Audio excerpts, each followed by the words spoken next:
شهر فرنگ خوب تماشا کن، از همه رنگ خوب تماشا کن.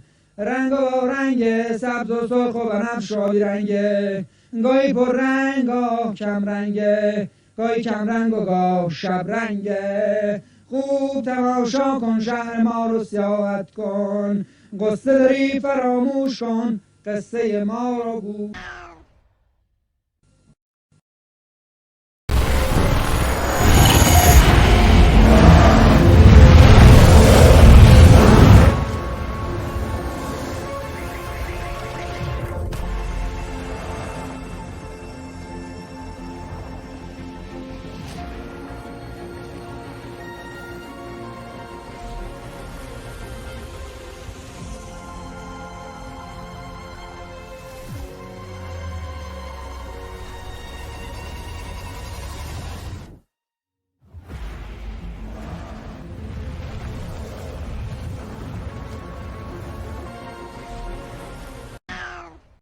For more than a quarter of a century, I have been focusing on the possibility of a forgotten episode in human history, of a lost civilization. And undoubtedly, my best-known book in that field is Fingerprints of the Gods, that was published in 1995. It helped me to understand that in dealing with history, and particularly in dealing with prehistory, there is a difference because history is based primarily upon written documents. And prehistory, you're dealing with objects, artifacts that are dug up out of the ground.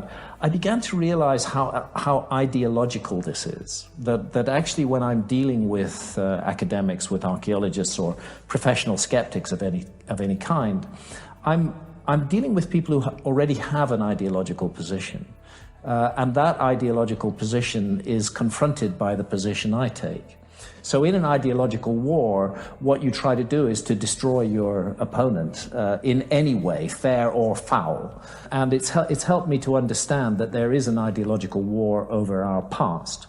A classic example that I go into in this new book of archaeology going radically, drastically wrong. And it's partly connected to that so-called overkill theory, where the megafauna were supposedly wiped out by this ruthless hunter-gatherer population.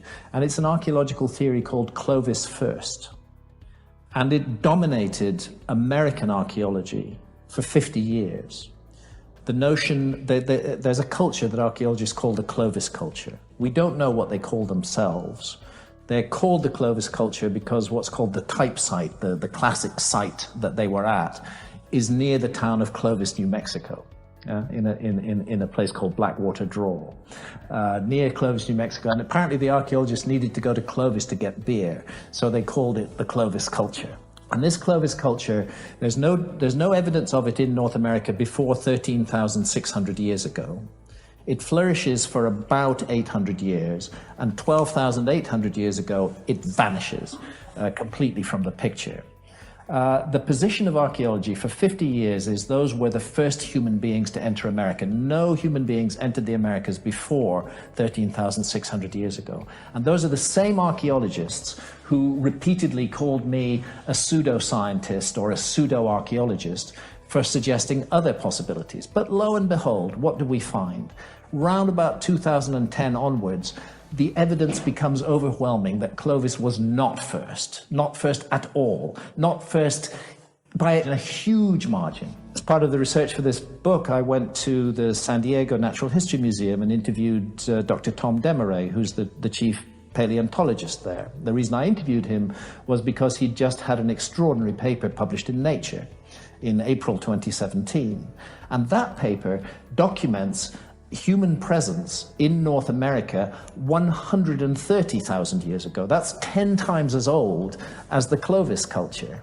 All archaeologists admit this now, that the Clovis First was a mistake. They got it wrong, completely wrong. Human beings have been in America for much longer than that. But what they don't comment upon is the careers that were ruined as a result. People like Jacques Saint-Mars, who excavated Bluefish Caves in the Yukon. He had his career literally ripped to shreds by his colleagues because he was proposing humans in America 25,000 years ago. He had his research funding withdrawn. He could only continue on his own buck. Nobody was supporting him, but he was right. He was right, and this happens again and again. So when archaeologists of that type say, you know, Hancock is a pseudoscientist, I say, hang on a minute, you guys are the pseudoscientists. You guys sold us Clovis first for 50 years.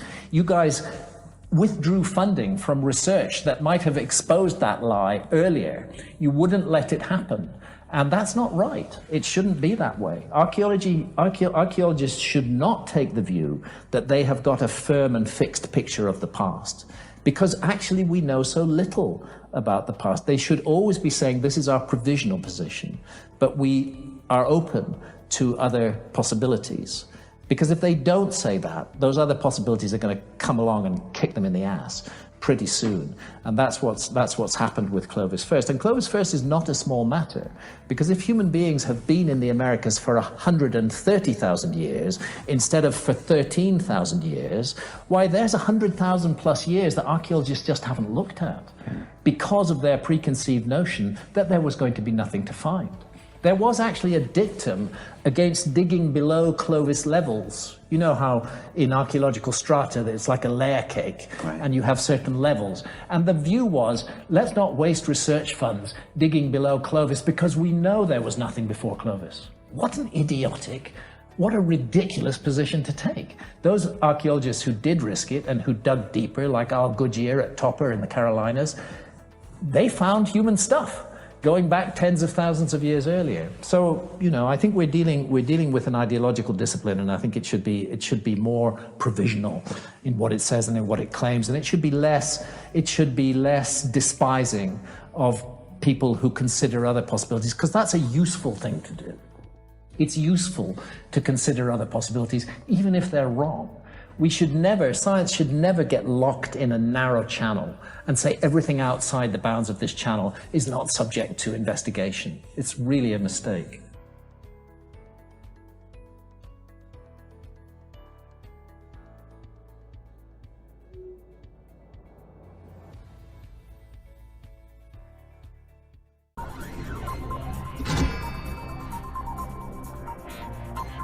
If you enjoyed the video, please drop a like and subscribe. If you have any suggestions for future videos, please leave a comment below.